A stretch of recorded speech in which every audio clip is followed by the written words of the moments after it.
This presentation, darling.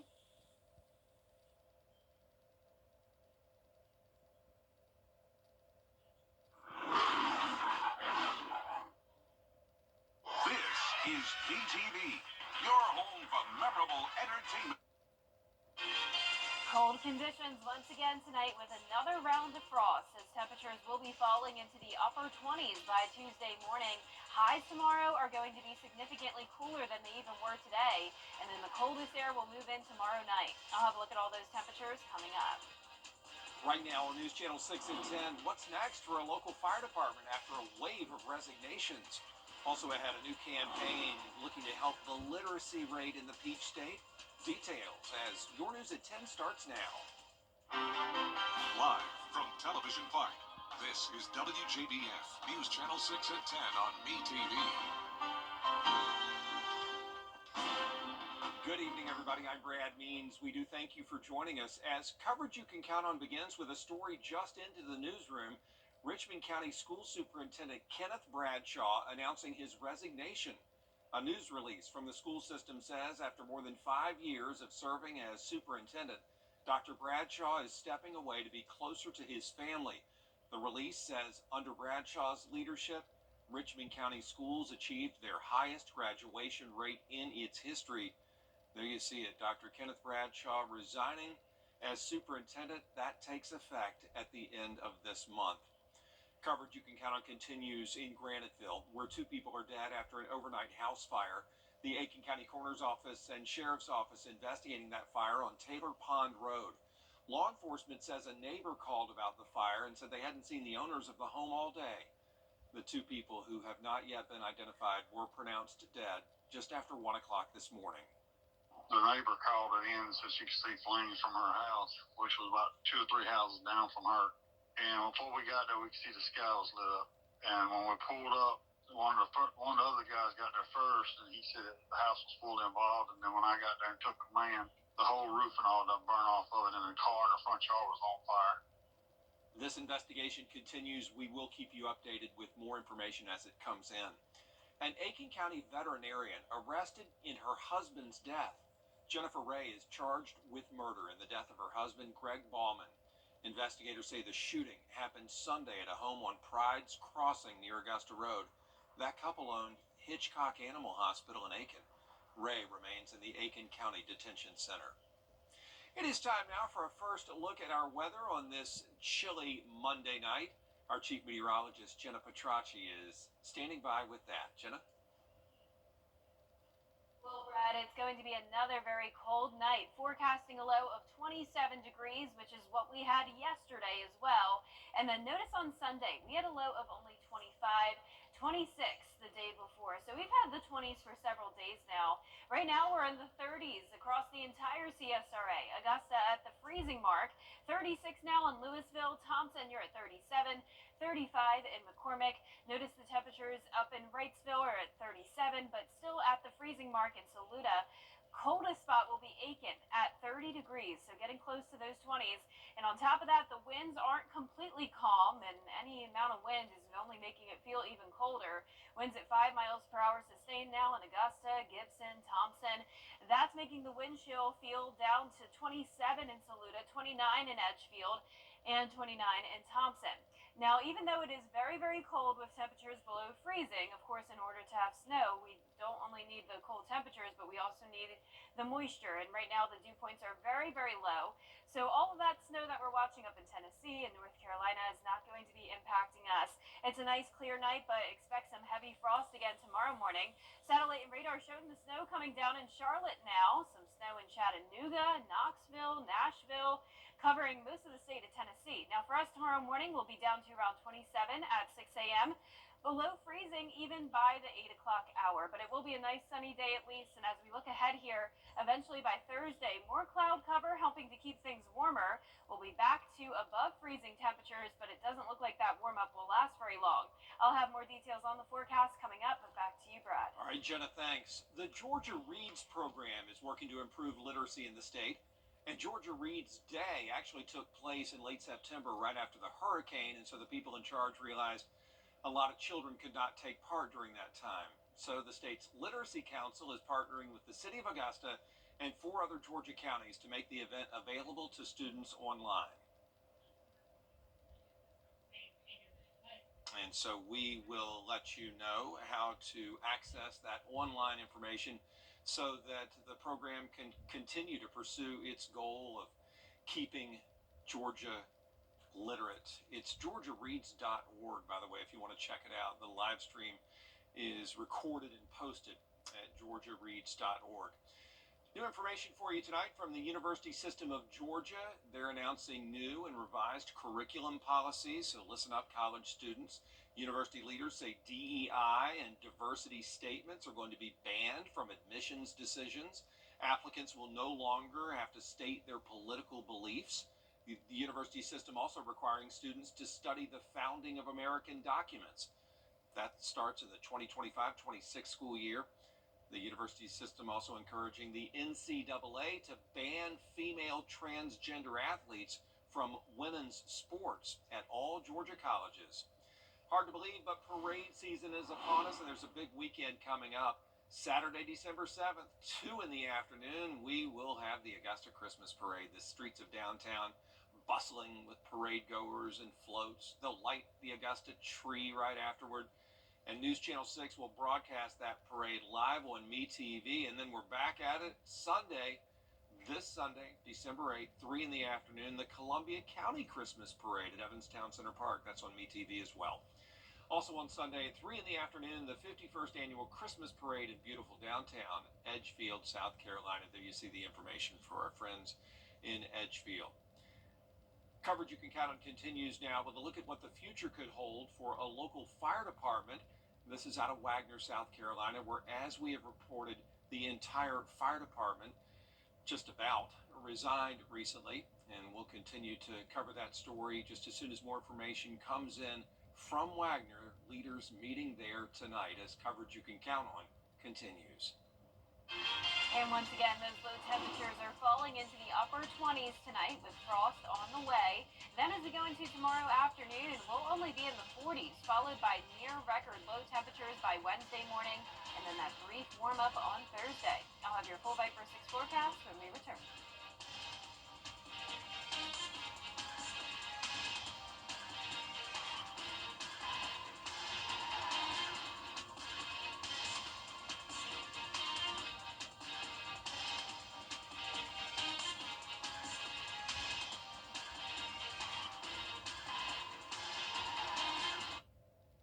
WJBF.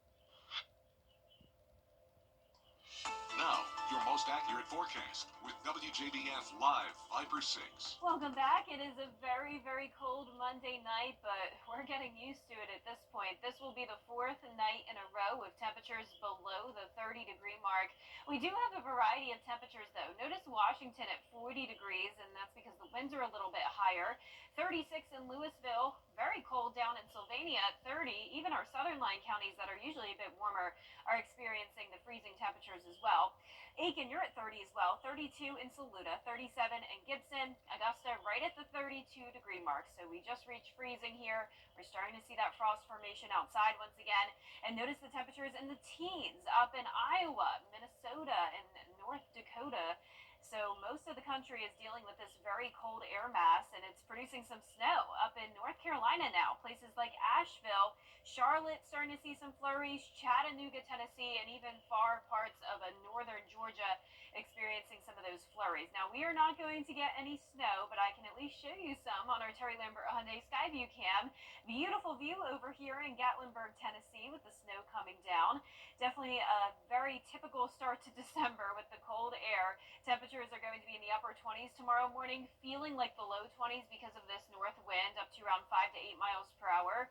Even by 10 a.m., it's still going to be feeling like below freezing, and we're really not warming up too much. Today, we made it into the low 50s. Tomorrow, we're only going to top off in the upper 40s. So this will actually be the coldest high temperature so far this season, but it is coming at a typical time. On average, we have that first high in the 40s today, December 2nd. So right around the typical time we would see these temperatures. The last time we've been below 25 degrees was all the way back in January. Now, notice on Sunday, like I mentioned at the top of the show, we did get to 25, but it's looking very, very likely that we'll get below it by Wednesday morning. Right now, with a forecasted low of 22 in Augusta and surrounding areas, especially places sheltered from the wind, will drop down into the teens, possibly as low as around 16, 17 degrees in some of our far northern counties, back up to above freezing on Thursday morning, and then another drop off to 25 on Saturday. So overall, this entire first week of December is looking pretty cold. And we always tell you it's a good idea to protect your pipes when temperatures drop below freezing, but it becomes much more crucial when the temperatures drop below 20, which is possible once again on Wednesday morning. So be sure to take all the proper precautions there. Our futurecast tomorrow at 4 a.m. showing a little bit of snowfall still in North Carolina and possibly the upstate, maybe even the northern Midlands, getting a few flurries tomorrow morning. High pressure in control, though, will be another nice sunny day tomorrow. But once again, temperatures will only be in the 40s. Then on Wednesday morning, it will be the coldest morning of the week. By Thursday, though, more cloud cover coming in, along with a brief warm-up before that secondary cold front passage. But our lows tonight will be in the upper 20s for the most part. Our highs tomorrow will be in the mid to upper 40s. In your 10-day forecast, showing the cold pretty much all week long. We'll go back down to the upper 40s on Friday, warming up on Sunday, followed by some rain and cloud cover early next week with temperatures peaking at around 65 degrees. Now back to you, Brad. All right, Jenna, thanks. And with those cold temps that Jenna talked about, South Carolina leaders want you to be prepared this winter. Caroline Yaffa has more. I'm here outside the state's Emergency Operations Center where they say now is the time to prepare. Team South Carolina can provide a holistic response to any winter storm issue that we arise. This week is Winter Preparedness Week. Kim Stenson, the director of the Emergency Management Division, says you must stock up on winter supplies and learn how to shut off water valves. We typically expect severe weather here in South Carolina in January and February, but now is the time that we need to prepare for those events. Stenson says the EMD has resources to make it easier for you to prepare. We have tools to help, including a mobile phone application and our website.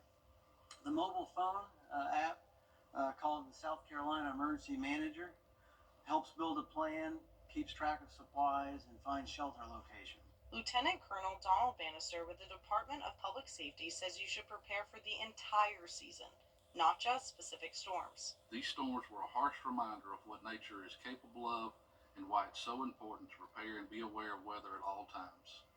We strongly encourage motorists to prepare for winter driving before a storm hits, especially if they live in areas that typically experience more severe winter weather.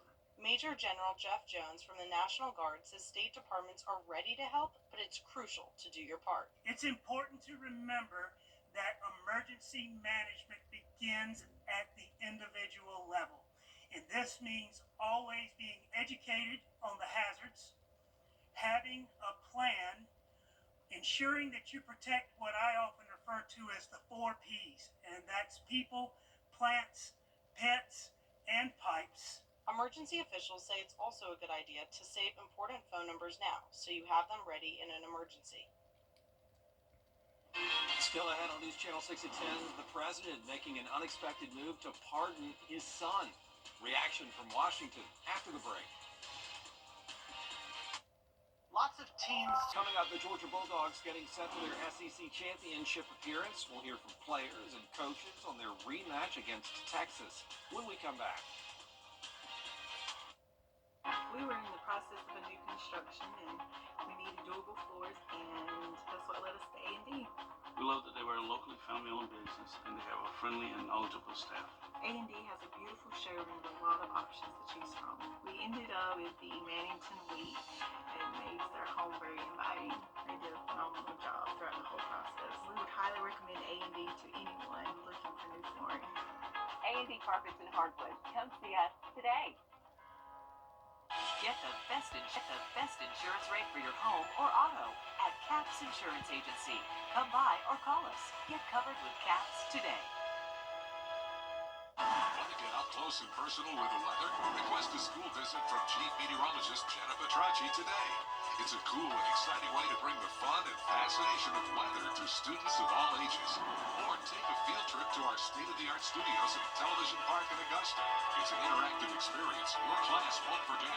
Request a live 5 or 6 school visit or studio tour by signing up today at WJBF.com/school visit.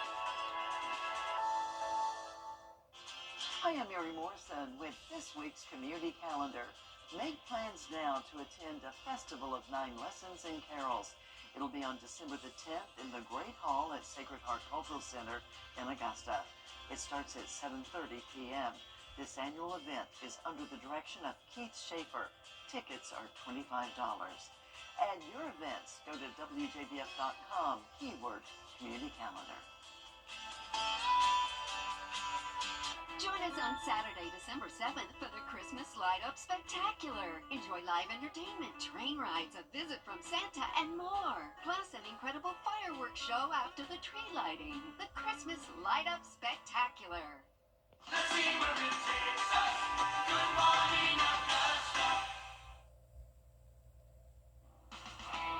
Now, WJBF sports coverage you can count on. The Georgia Bulldogs are gearing up for their 4th consecutive trip to the SEC Championship game in Atlanta, but the path to the Mercedes-Benz Stadium included an 8-overtime victory against their rival Georgia Tech.